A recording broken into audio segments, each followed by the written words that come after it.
রেজন ভাই কি আমাকে চিনতে পেরেছে, তাই জিজ্ঞেস করছি। রেজন ভাই হয়তো ব্যস্ত আছে, আপনি বলেন। ভাই গতদিন আমি গত পরশু দিন খুব সম্ভবত আমি এসেছিলাম, কথা বলছিলাম, আপনারা জানেন কিনা, আপনি ছিলেন কিনা আমি জানি না। জি ছিলাম, বলেন। আহ, গতদিন তো আমাকে চিন্তা করতে বলছিলেন, আমি চিন্তা করলাম অনেক।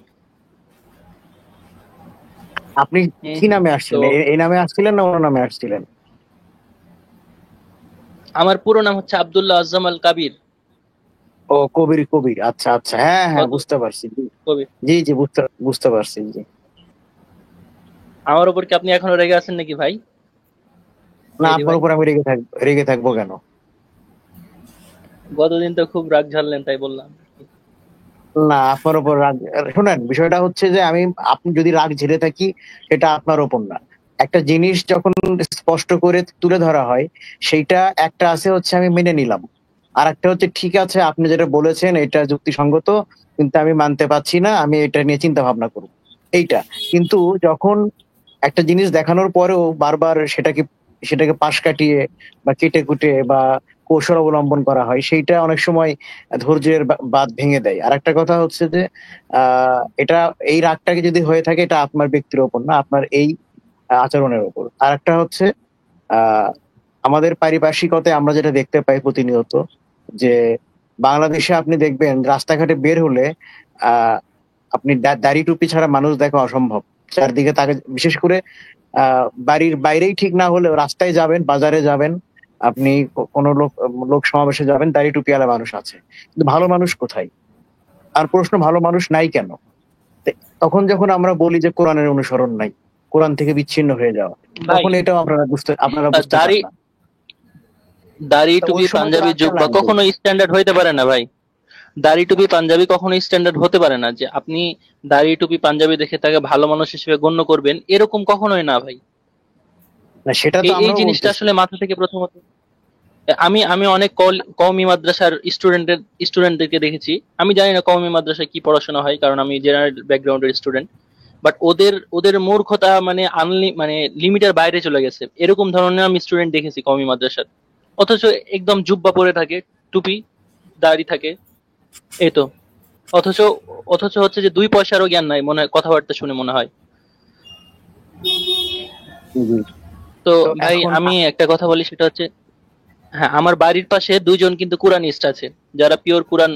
একজন আমার শ্রদ্ধেয় বড় ভাই, আমি ওনাকে অনেক সম্মান করি, ওনার সাথে অনেক আগে থেকে পরিচয়। তো আমি জানতাম না যে উনিও কুরানিস্ট হয়েছেন।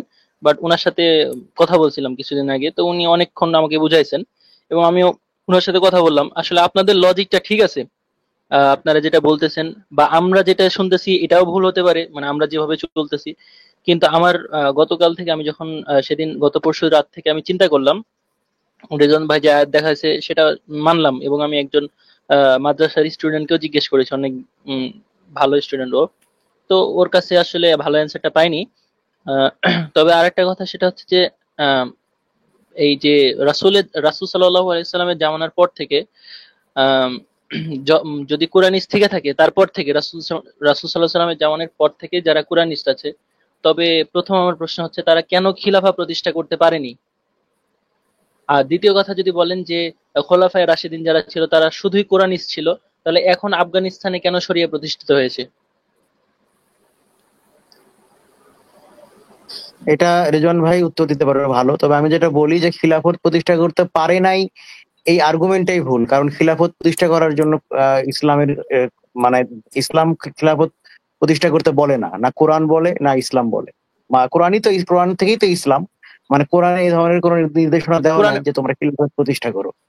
তো কোরআনে হচ্ছে আমাদেরকে প্রত্যেককে মুত্তাকি হইতে বলা হয়েছে, প্রত্যেককে প্রত্যেকের কর্ম সংশোধন করতে বলা হয়েছে, নিজেদেরকে আহ মানে শ্রেষ্ঠ হইতে বলা হয়েছে। হ্যাঁ, তো এখানে খিলাফা প্রতিষ্ঠা করার কোনো নির্দেশনা দেওয়া নাই। তবে যখন একটা সমাজের অধিকাংশ মানুষ একটা নির্দিষ্ট, যদি অধিকাংশ মানুষ খারাপ হয়, তাহলে তাদের তরিকাও খারাপ হবে। যদি অধিকাংশ মানুষ ভালো হয়, তাহলে তাদের ব্যবস্থাপনাও ভালো হবে। এটাই স্বাভাবিক। সেদিক থেকে আপনার অটোমেটিক একটা সিস্টেম দাঁড়িয়ে যাবে। সেটা পৌরাণিক সিস্টেম হইতে পারে। কিন্তু কথা হচ্ছে যে ইসলামিক সিস্টেম হইতে পারে, কিন্তু কথা হচ্ছে যে প্রথমত আমাদের ব্যক্তি পর্যায় থেকে নিজেদেরকে সংশোধন করতে হবে। সো খিলাফা কেন প্রতিষ্ঠা করতে পারে নাই, এই আর্গুমেন্টটা আসলে ভ্যালিড না আমি মনে করি। আর দ্বিতীয় যেটা বললেন, আর এই একটা কি ইমাম যেন ছিল। মেহেদী ভাই, ইমাম আমি মেহেদী ভাই আমি আপনাকে আসলে একটা ইমাম মেহেদী ভাই আপনাকে একটা প্রশ্ন করতে চাই। হ্যাঁ, আচ্ছা, সেটা হচ্ছে যে আমি আমার এলাকায় মসজিদের ইমাম সাহেব আছে, ইমাম বা এই জাতীয় কিছু একজন আছে, তিনি কুরআনিস্ট। তার কথা আমি শুনেছি, খুব ভালো কথা বলেন, যুক্তি লজিক্যালি কথা বলেন। আমার এক কাছের এক বড় ভাই আছেন, তিনিও এই কুরআন মানেন। তার কথাবার্তা আমি শুনেছি, তিনার কথাবার্তা খুব যৌক্তিক মনে হয়।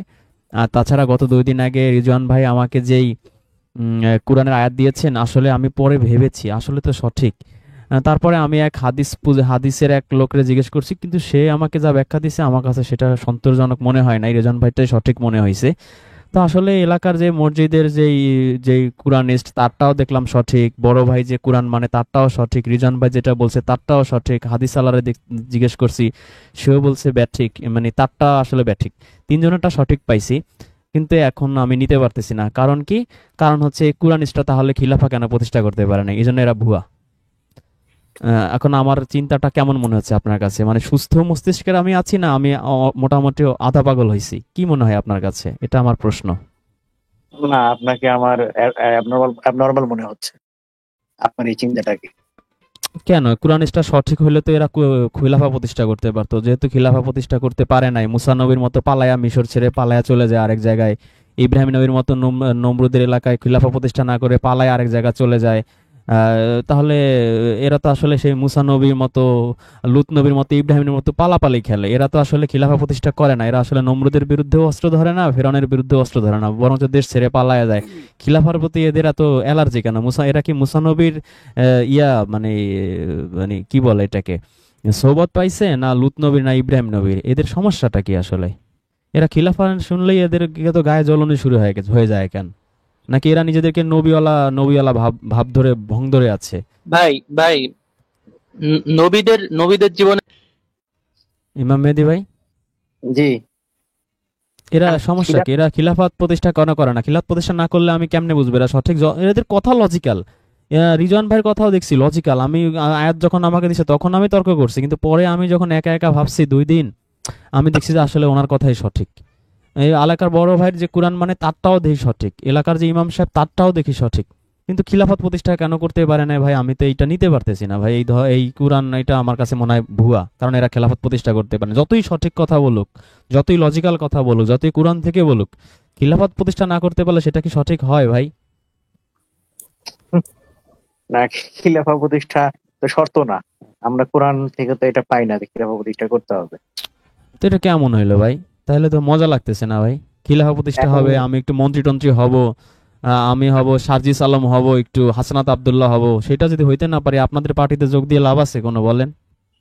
না ভাই, আমাদের তো পার্টি তো ভাই কাউকে জয়ী বিজয়ী রাজা সম্রাট বানানোর পার্টি না, এটা কোরআনের পার্টি ভাই। কোরআন থেকে যা পাই তাই আমরা বলি। এখন সেটা যদি আপনার পছন্দ না হয়, যদি আপনার কাছে সাফিসিয়েন্ট মনে না হয়, তাহলে আপনি সালামুন আলাইকুম, আমাদের তো কোনো ইয়ে নাই, আমাদের কোনো দায় নাই। হ্যাঁ, রেজওয়ান ভাই, উনি জি ভাই। উনি যে উনি যে একটা মানে যাদের পক্ষ নিয়ে আসছে ভিতরে ভিতরে আর আর কি এটা মুনাফিকতার লক্ষণ।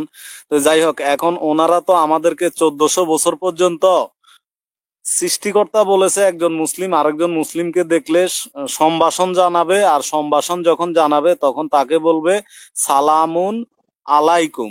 আবার সৃষ্টিকর্তা কোরআনে 36 নম্বর সূরাতে বলছে আহ, সালামুন কাউলান মির রাব্বির রাহিম। আবার ইব্রাহিম বলছে তার পিতাকে সালাম।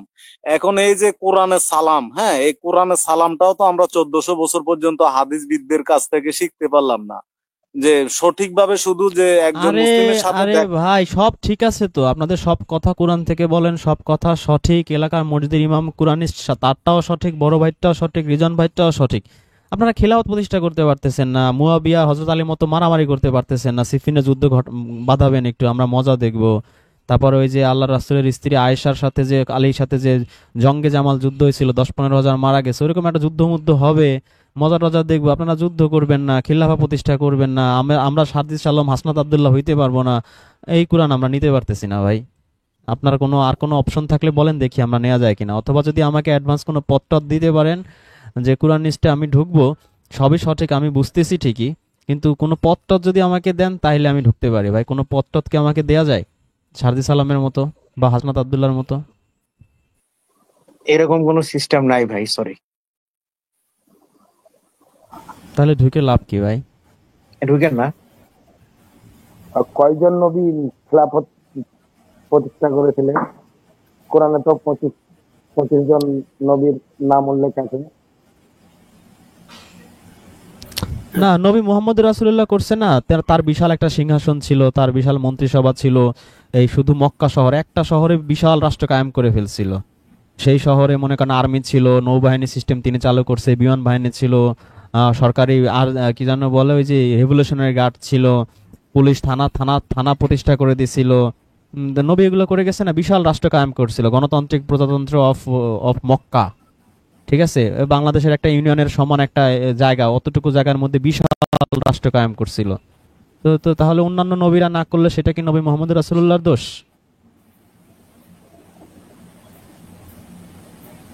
আর আমরা যদি অন্যভাবে দেখি, তো আমরা তো প্রতিটি মানুষই আল্লাহর খলিফা।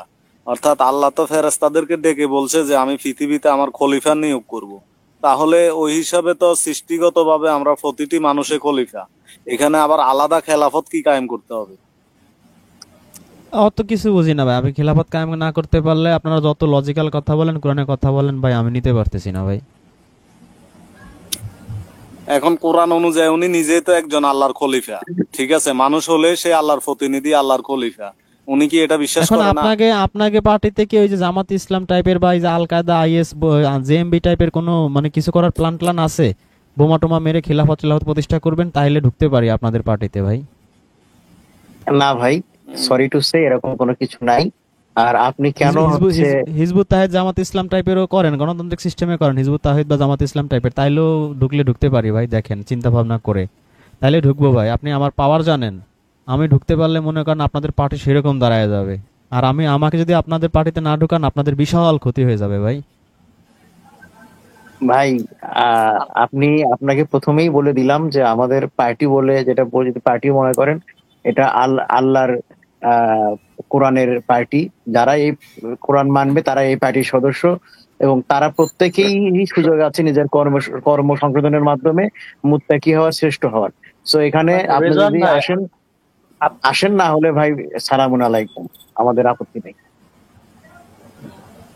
রেজওয়ান ভাই, আপনি এখানে যেগুলো এসে কথা বললেন পুরো অযৌক্তিক এবং ফালতু কথা বললেন। মানে এই এতগুলা কথা বলার কোনো প্রয়োজনীয়তাই ছিল না। আচ্ছা আব্দুল্লাহ ভাই, আপনি আফগানিস্তান দিয়ে কি বুঝাইতেছেন এটা বলেন তো। আপনি এত দেশ থাকতে আপনি আফগানিস্তানে কি সমস্যাটা কি বলেন। সমস্যা হচ্ছে, ধরেন, আচ্ছা উনি যে কথাটা বললেন, একটা কথা আমি বলতেছি এই ব্যাপারে। না, উনি উনি কথা বললেন যে বললেন, উনি যা বলছেন অন্যান্য ঠিক নবী আছে, আপনাকে খিলাফত। আমি যেটা প্রশ্ন করছি সেটা বলেন। রেজন ভাই যেটা বলছে সেটা ওটা জন ভাই অপ্রাসঙ্গিক। বুঝবে, আপনিও বুঝবেন। এখন আপনি হ্যাঁ, হচ্ছে ফয়সাল ভাইয়ের কথার উত্তর দেন। হ্যাঁ, আপনাকে এখানে অপ্রাসঙ্গিক কোনো হুম। কথা, একটা কথাও হয়নি। আপনি আমার প্রশ্নের উত্তর দেন। তার না প্রশ্নের ভাই, উত্তর হচ্ছে উনি যে অন্যান্য দেখে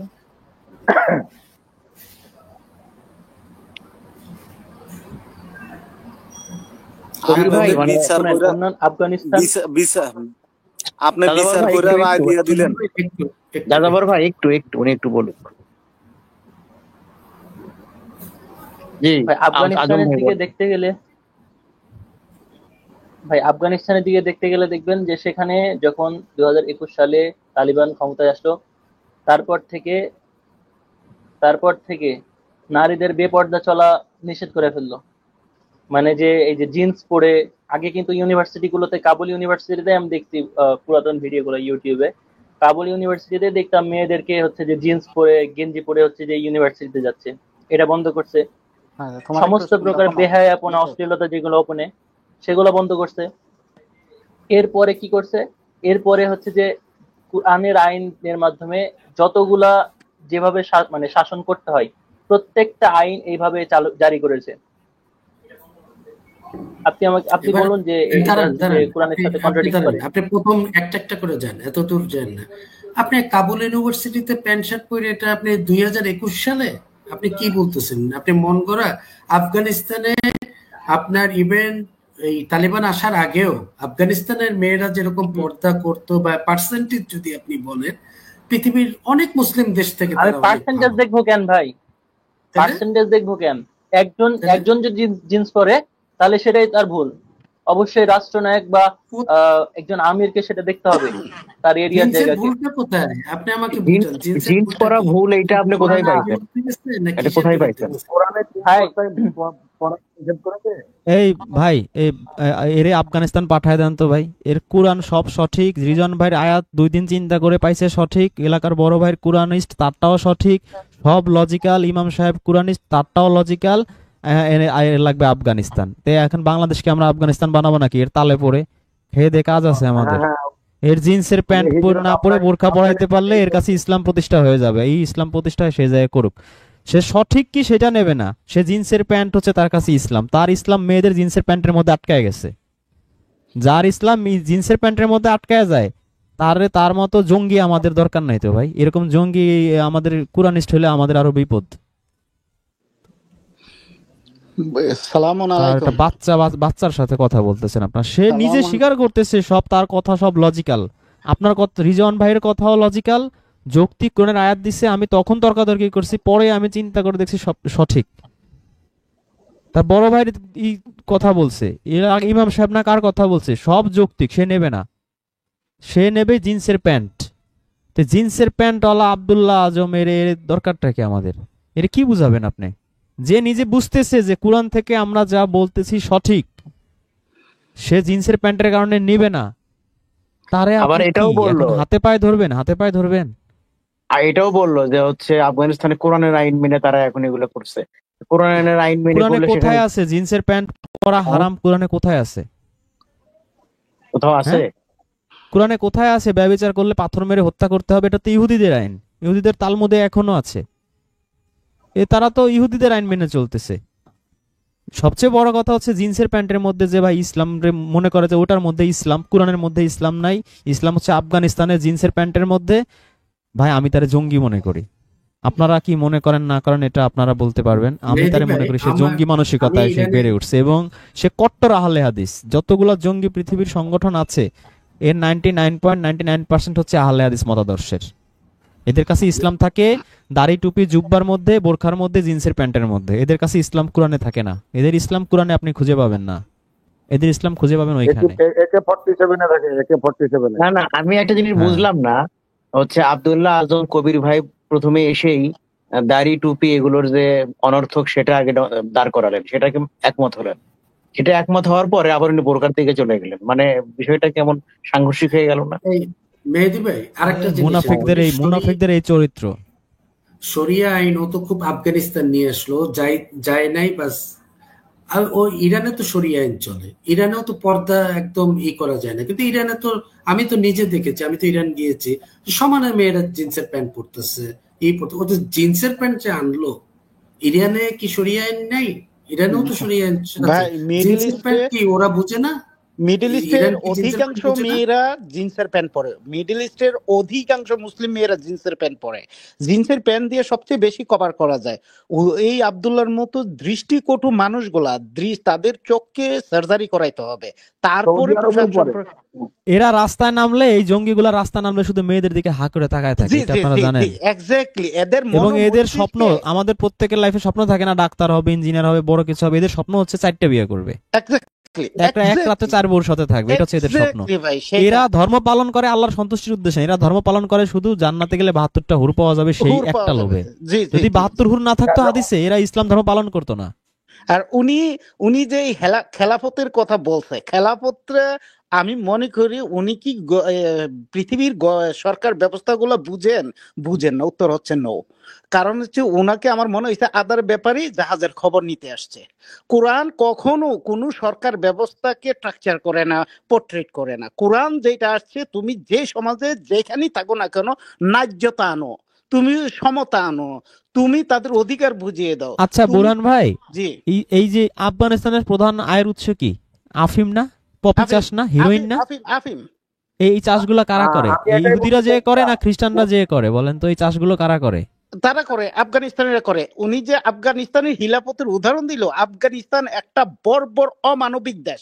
কারণ কোন আইনে, কোরআনের কোন আইনে বলা আছে মেয়েদেরকে শিক্ষা থেকে বঞ্চিত করা? কোরআনের কোন আইনে বলা আছে মেয়েদেরকে চাকরি থেকে বঞ্চিত করা, তাদের ওদের ওই ধর্ম থেকে মোল্লা বঞ্চিত ওমর করা? বাহিনীদের বউরা প্রেগনেন্ট হইলে এরা যে আরবে যা চিকিৎসা করে জানেন?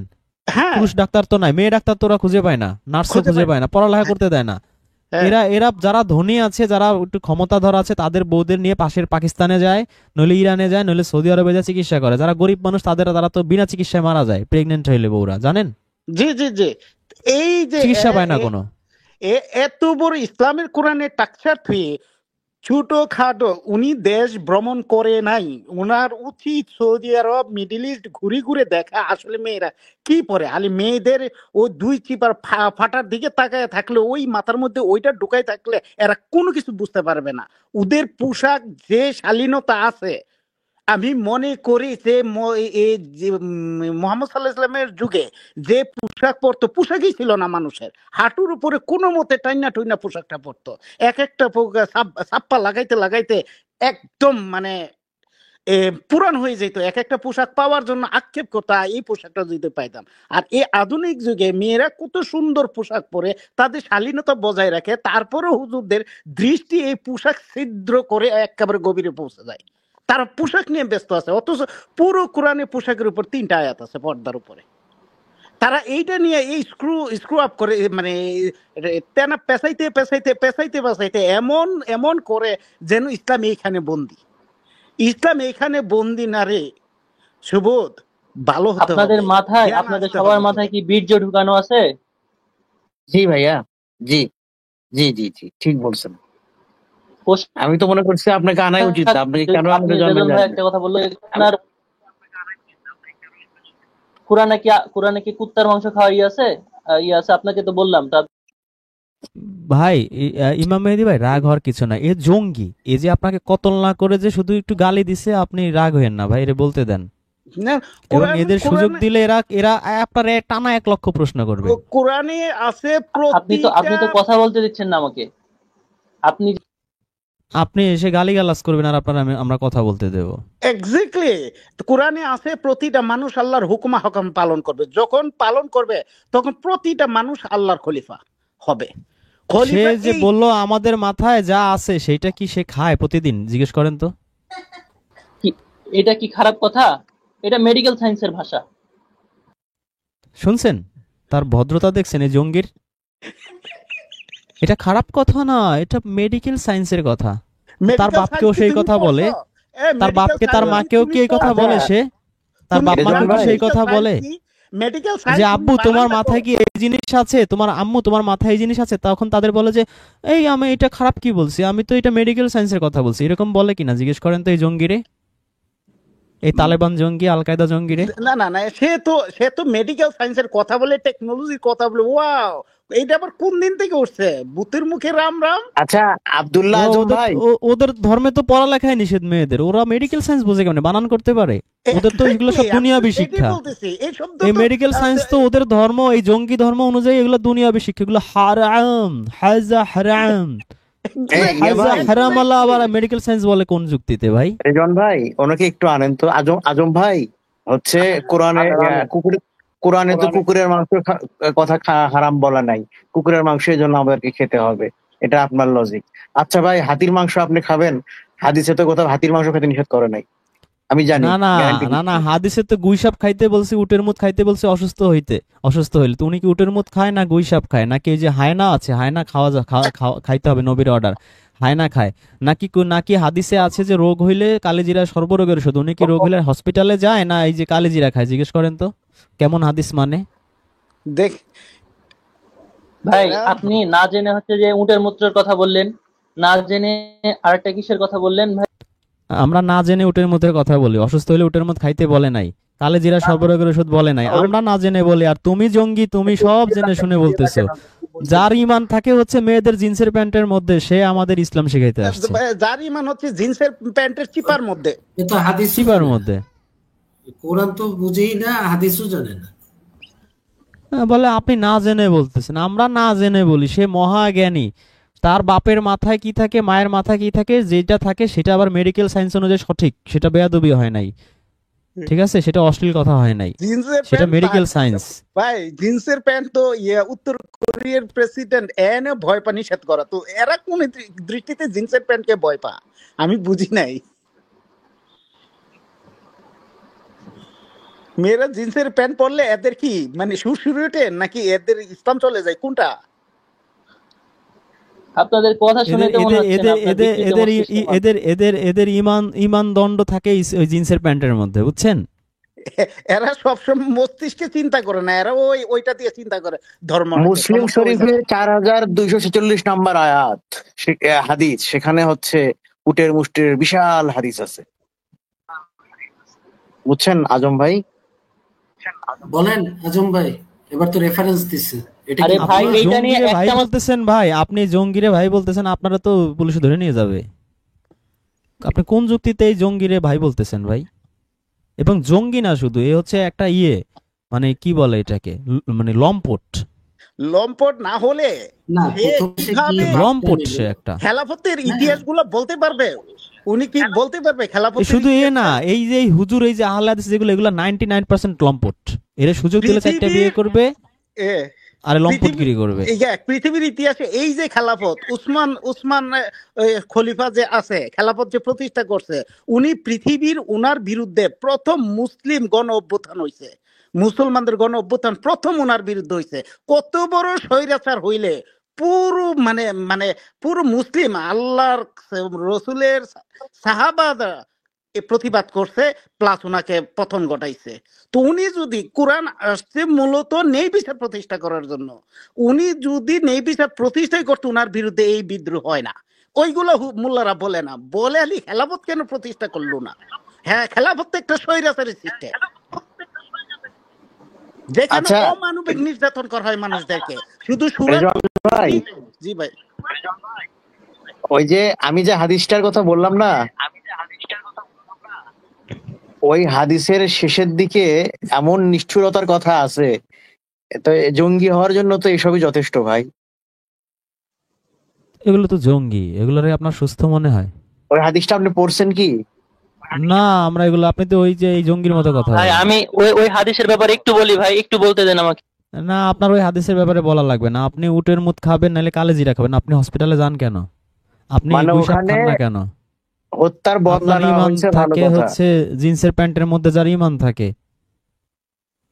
ইসলাম থাকে জিন্সের প্যান্টে। কোরআনে কি আছে থাকে থাকুক, সেটা দেখার দরকার নাই। জিন্সের প্যান্ট কেন পরে, না, সেখানে ইসলাম নাই। এদের ইসলাম হচ্ছে জিন্সের প্যান্টের চিপায়। সমস্যা এখানে, এরা মন মস্তিষ্ক 24 ঘন্টা খালি মেয়েদের কিনে চিন্তা করে। 4টা বিয়ে কেমনে করবে দুনিয়াতে? 4টা তো লম্পট। এই আব্দুল্লাহর জিজ্ঞেস করেন তো রেজওয়ান বিয়ে কয়টা ভাই, করছে, জিজ্ঞেস করেন তো রেজওয়ান কয়টা ভাই, বিয়ে করছে। এই আব্দুল্লাহ, আপনি বিয়ে কয়টা করছেন বলেন তো? ভাই আপনি কয়টা বিয়ে শুনেন, করছেন? ওইখানে যে 6 জন যুবক ছিল, আরে আপনি কয়টা বিয়ে করছেন সেটা বলেন। হ্যাঁ, বলতে দেবো কয়টা বিয়ে করছেন, সেটা ছাড়া অন্য কিছু বলতে দেবো না। ভাই আপনার বন্টন থাকলে দেন, বিয়ে দিতে পারেন, একটাও করিনি আপাতত। আমি বলছি না আচ্ছা, লম্পট? ঠিক আছে, শোনেন দেখছেন, শোনেন, বলছি না আপনার লম্পট। একটাই বিয়ে করব, একটাই বিয়ে করব। সে তো একটা বিয়ে করলে সুন্নত আদায় ভাই হবে। কেন? আমাদের তো আমরা তো অনেক মানুষ, তাহলে না, আমাদের এটা সুন্নাহ মানে এমন না যে অবশ্যই পালনীয়। সুন্নাহ নাকি অবশ্যই পালনীয় না? সুন্নাহ দিছে কি জন্য তাইলে? এ কি বললো এটা আবার? লোককে একবারে ব্লক করে দেন, এইসব লোক চুলাইন না। না, আমাদের একদম ব্লক এখানে করে দেওয়া ভালো। 5 জন আছি ভাই, 5 জনের মানে বোন আমাদের ওনার কাছে বিয়ে এই দিতে চাই, উনি কি চ্যানেলে করবেন? 5টা জিগান। নাস্তিকের সাথে কথা বলে, এই নাস্তিক আছে না না, অর্ণবের ও সাথে কথা বলে। বাদ দেন, অন্যজনকে না, তো অন্য একটা হ্যাঁ, আনছে নাস্তিকের সাথে কথা এদের বলে। থেকে নাস্তিক অনেক ভালো, আর এই নাস্তিক নাস্তিক অনেক ভাই ভালো, কথা অনেক বলেন। ভালো, তাদের অন্তর অনেক ভালো এদের থেকে। বেশি বেশি মাথায় উঠায়েন না, আসার দেবে ধরে। কোরআনও তো সাম্যের গানই গায়, যার কারণে আমার ছেলের নামের একটি সালামুন আলাইকুম ভাই। সালামুন আলাইকুম। ভাই আমি নাস্তিক না ভাই। হ্যাঁ, হয়ে যাবেন, সমস্যা নাই। না না না, নাস্তিক না আমি। আসলে ওই আব্দুল্লাহ আজমের ওই পয়েন্টের এগেনস্টে আর কি একটা কথা মাথায় আসছে, যে উনি যে মেডিকেল সায়েন্সের কথাটা বলছে, তো ওইটা শুনে আর কি একটু ওনাকে একটু মানে ওনার তো এটা ভাবা উচিত যে পোশাক কিন্তু কালচারালি ইভলভ। আমি মূলত এখানে কথাটা বলতে আসছি যে মানে যারা অনেকে বলে যে পর্দার কথা বলেন, ইয়ে বলেন, এগুলো তো সব কালচারালি এফেক্টেড। প্রত্যেকটা দেশে প্রত্যেকটা আবহাওয়ার সাথে এটা নির্ভর করে। এখানে জিন্স বলেন, ইয়ে বলেন, এখন আমাদের দেশে তো আর্দ্রতা বেশি, আপনি এখানে তো আরবের কাপড় পরলে তো হবে না। কারণ এটা এটা যদি না বুঝে, এটার মধ্যে তো একটা সিম্পল পয়েন্ট তো বুঝার কিছু নাই।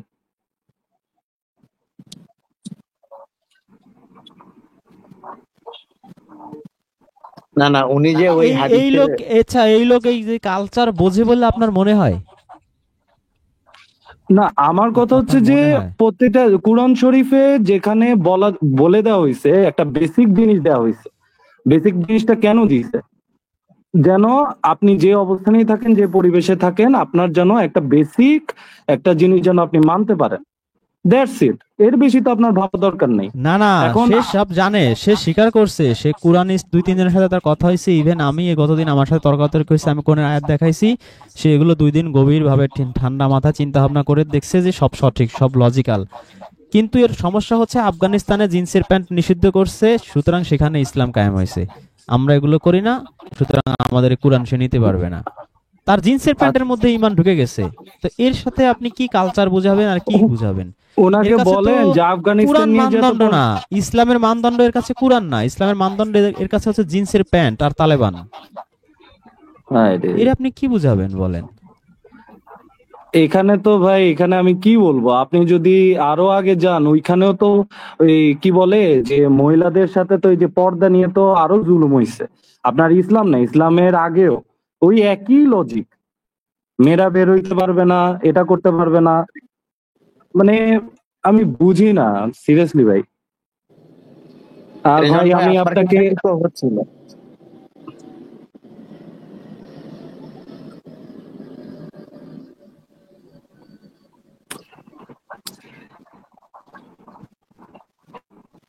আচ্ছা, অর্ণব ভাই কি বলতে বলতে থেমে গেলেন?